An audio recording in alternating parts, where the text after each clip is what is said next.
The year is 1775. For over a decade, the British Crown greatly tightened its grip on the American colonies.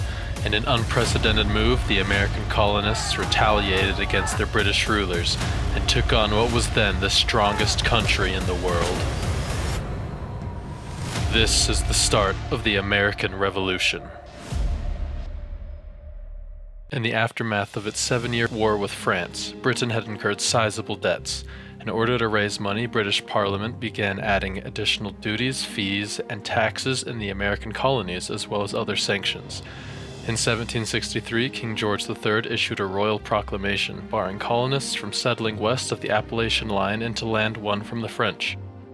In 1764, the colonists' paper currency was abolished and the Sugar Act was passed, lowering some fees but increasing enforcement on the laws. The Stamp Act was passed the next year, now directly levying taxes from the colonists. This led to boycotts, as now paper goods required British stamps through paying a tax. The Quartering Act was passed in 1765, forcing colonists to house British soldiers when necessary, though the act expired 2 years later. Pushback eventually led to the Stamp Act being repealed, and in 1767 the British issued the Townshend Acts, taxing paint, glass, tea, lead, and paper once again, resulting in boycotts, and pushing colonists to use homemade goods instead of imported ones.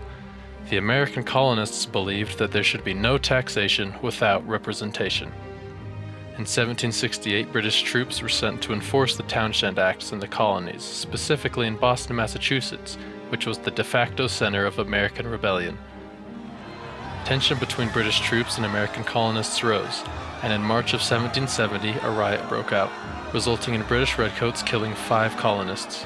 This event became known as the Boston Massacre and brought American contempt towards Britain to an all-time high.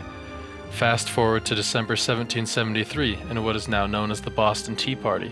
A group leading the rebellion called the Sons of Liberty dressed up as Native Americans and threw hundreds of chests of tea into the Boston harbor in protest of a tea act passed earlier that year.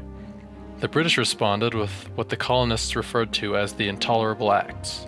The Intolerable Acts included the Boston Port Act that closed the Port of Boston, damaging the economy, the Massachusetts Government Act, which dissolved the Massachusetts legislature, forbade town meetings, and established a British government in its stead, the Administration of Justice Act, where accused British officials in the colonies would be tried for their crimes back in England, and the Quartering Act, once again requiring the colonists to provide housing for British soldiers.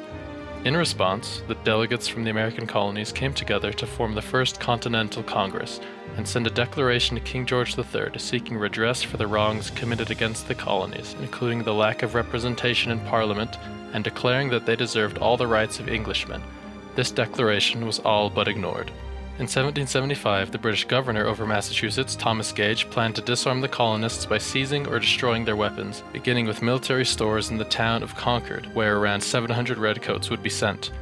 American rebels caught wind of this, and on the night of April 18, 1775, Paul Revere and William Dawes, later joined by Samuel Prescott, were sent to warn the colonists at Lexington and Concord of the impending British threat, allowing their militias to assemble and for Samuel Adams and John Hancock, leaders among the Sons of Liberty, to escape Lexington. These militia were referred to as the Minutemen in reference to how fast they were supposed to be ready to fight.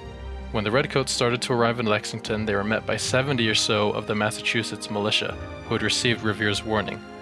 Neither side wanted to start a war, but suddenly a shot was fired. A shot heard around the world. A symbol of a colony standing up against the empire it once served. Thus began the Battle of Lexington. The militia was quickly pushed back, losing several men in the process. The militia was forced to retreat. The redcoats continued on, burning supplies and weapons and pillaging homes as they went.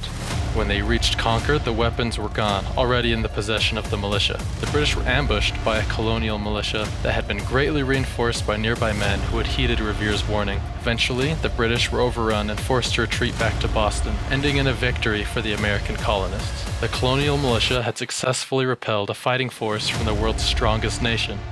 But this was only the beginning. The first battle of the American Revolution.